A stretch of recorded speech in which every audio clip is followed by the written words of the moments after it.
Se há algo que mancha a imagem da luta livre profissional, é a quantidade de lutadores que morrem muito jovens.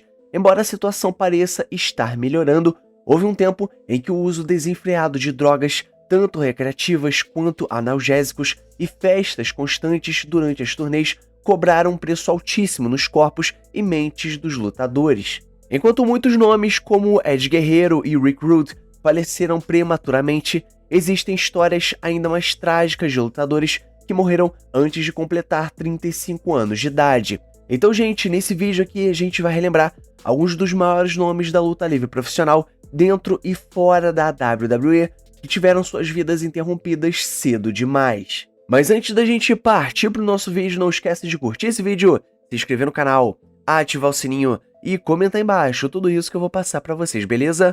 Então, meu povo, partiu pro vídeo! Chad Gaspard. Provavelmente uma das mortes mais trágicas da nossa lista de lutadores que morreram muito jovens foi a de Chad Gaspard. E ele estava aproveitando um momento de pai e filho, nadando no oceano com seu filho e outros banhistas, quando uma correnteza especialmente perigosa os puxou para longe da costa. Os salva-vidas chegaram rapidamente, mas Chad Gaspard, sendo o pai amoroso que era, fez questão de que seu filho de 10 anos fosse resgatado primeiro. Antes que os guarda-vidas pudessem voltar para ele, uma onda poderosa o arrastou ainda mais para o mar, e ele acabou desaparecendo. Seu corpo foi encontrado 4 dias depois, e Chad Gaspard foi oficialmente declarado morto no dia 20 de maio de 2020, aos 39 anos de idade. Yokozuna. A família Anoa'i produziu alguns dos maiores lutadores que já passaram pela WWE, porém, eles também perderam diversas dessas estrelas incríveis precocemente. Rodney Anoa'i, conhecido como Yokozuna durante o seu tempo na WWF, foi 2 vezes campeão de duplas, 2 vezes campeão mundial e vencedor do Royal Rumble de 1993. Ele acabou sendo encontrado morto em seu quarto de hotel em Liverpool, na Inglaterra, enquanto participava de uma turnê de wrestling independente. Posteriormente, descobriu-se que a sua morte foi causada por um edema pulmonar, aos 34 anos de idade. Test. Os fãs da Attitude Era provavelmente vão lembrar de Andrew Martin, que lutava sob o nome de Test. Ele começou como parte da Corporation, ao lado de Shane McMahon, atuando como um poderoso heel naquela época. Parecia que ele teria uma grande ascensão quando se envolveu em um ângulo com Stephanie McMahon em 1999. Mas a entrada de Triple H interrompeu qualquer plano de push para Test, encerrando tão rápido quanto começou. Mais tarde, ele fez parceria com Prince Albert e Trish Stratus na TNA, que serviu principalmente para apresentar ao público a nova manager e futura estrela da WWE, Trish Stratus. Test se aposentou oficialmente em 2007 e faleceu em 2009, aos 33 anos de idade, devido a uma suposta overdose de drogas. Brian Pillman. Brian Pillman chegou à WWE depois de uma carreira sólida na WCW, onde evoluiu de um cruiserweight voador para um heel que borrava as linhas entre realidade e ficção. Seu trabalho com os Four Horsemen e o seu período caótico na ECW prepararam um terreno para sua entrada na WWE. E os fãs da Attitude Era lembram bem do ângulo em que Stone Cold invadiu a casa de Brian Pillman e Brian Pillman acabou apontando uma arma para Steve Austin em legítima defesa. Esse tipo de segmento era exatamente o que definia a Attitude Era. Infelizmente, a vida de Brian Pillman chegou ao fim devido à mesma doença cardíaca que tirou a vida do seu pai, falecendo aos 35 anos de idade. O Maga. Eri Fatu, conhecido no ringue como o Maga, fazia parte da renomada família Anoa'i. Como o Maga, ele foi 2 vezes campeão intercontinental e se destacou como uma verdadeira máquina no ringue, permanecendo invicto por vários meses consecutivos. Infelizmente, ele foi encontrado inconsciente no chão da sua casa no Texas por sua esposa, com sangue saindo do seu nariz. Ele foi levado às pressas para o hospital, mas acabou não resistindo.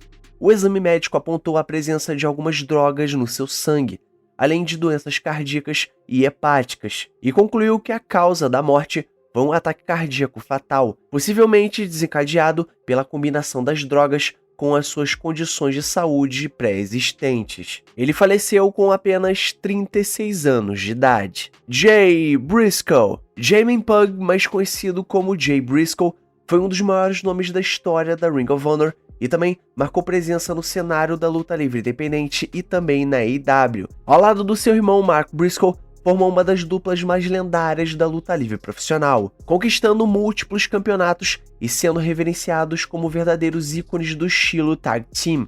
Infelizmente, no dia 17 de janeiro de 2023, Jay Briscoe faleceu aos 38 anos de idade em um trágico acidente de carro. O acidente também envolveu outro veículo e deixou feridas graves em membros da sua família, incluindo suas filhas, que sobreviveram após longos períodos de recuperação. A morte de Jay Briscoe deixou uma enorme lacuna no mundo da luta livre, não apenas pela sua habilidade e intensidade no ringue, mas também por sua personalidade humilde e pelo amor pela sua família. Sua última luta havia sido uma guerra memorável contra o FTR, consolidando ainda mais o seu legado como um dos melhores competidores de duplas de todos os tempos. Owen Hart. A morte de Owen Hart é considerada uma das mais trágicas da história da luta livre. Em determinado momento, Owen parecia destinado a se tornar uma grande estrela na WWE, especialmente ao lado do seu irmão Bret Hart, como parte da Hart Foundation. Após a saída de Bret, Owen acabou se perdendo em histórias menos memoráveis, incluindo sua breve participação na Nation of Domination. Mais tarde, a WWE transformou Owen num super-herói mascarado chamado Blue Blazer, e no pay-per-view Over the Edge de 1999, Owen Hart deveria enfrentar Godfather, e foi suspenso do teto do ginásio em um sistema de cordas, sendo baixado até o ringue. E tragicamente, o equipamento acabou falhando, e Owen Hart acabou caindo de aproximadamente 24 metros de altura, sofrendo ferimentos fatais. Owen Hart faleceu aos 34 anos de idade, deixando um legado de talento inigualável e uma carreira interrompida de uma forma trágica, que ainda é lembrada como um dos episódios mais chocantes e dolorosos da história da WWE. Bray Wyatt. Bray Wyatt, nascido Windham Rotunda, foi um dos personagens mais criativos e únicos da história recente da WWE. Filho de uma família tradicional do wrestling, ele começou sua carreira na empresa como Husky Harris, mas foi como líder da sombria Wyatt Family que conquistou a atenção do público. Com o seu carisma sinistro, promos enigmáticas e presença intimidadora, Bray Wyatt se tornou um mestre em criar histórias que iam além do ringue. Mais tarde, ele se reinventou como The Fiend, uma versão aterrorizante de si mesmo, que trouxe à WWE uma mistura de horror psicológico e combates cinematográficos inesquecíveis, como o Firefly Funhouse Match contra John Cena na WrestleMania 36. Bray Wyatt conquistou vários títulos na WWE, incluindo o cinturão da WWE e o cinturão universal 2 vezes, e marcou sua trajetória por rivalidades intensas contra nomes como Randy Orton, Daniel Bryan e Seth Rollins. No entanto, sua carreira foi interrompida de uma forma trágica. Após um período afastado para cuidar da sua saúde, foi revelado que Bray estava lidando com complicações causadas por uma doença cardíaca agravada após contrair Covid-19. Infelizmente, ele faleceu no dia 24 de agosto de 2023, aos 36 anos de idade, deixando um vazio enorme no mundo da luta livre e no coração dos fãs, que vão lembrar dele como um dos maiores contadores de histórias que o esporte já teve. Chris Benoit. A história de Chris Benoit é uma das mais sombrias e trágicas da história da luta livre profissional, e está diretamente ligada às mortes da sua esposa Nessie e do seu filho Daniel. Benoit era considerado um dos maiores técnicos dentro do ringue e foi campeão mundial na WWE. Construiu uma carreira marcada por lutas intensas e um estilo extremamente dedicado. No entanto, em junho de 2007, o mundo da luta livre foi abalada por uma tragédia impensável. As investigações revelaram que Benoit havia tirado a vida da sua esposa e do seu filho antes de tirar a sua própria vida dentro da sua casa. No início, muitos especularam que a testosterona poderia ter influenciado seu comportamento, mas estudos posteriores revelaram que ele sofria de um dano grave no cérebro devido a anos de contusões repetidas, resultando em uma encefalopatia traumática crônica. E essa condição pode ter desempenhado um papel decisivo em suas ações trágicas.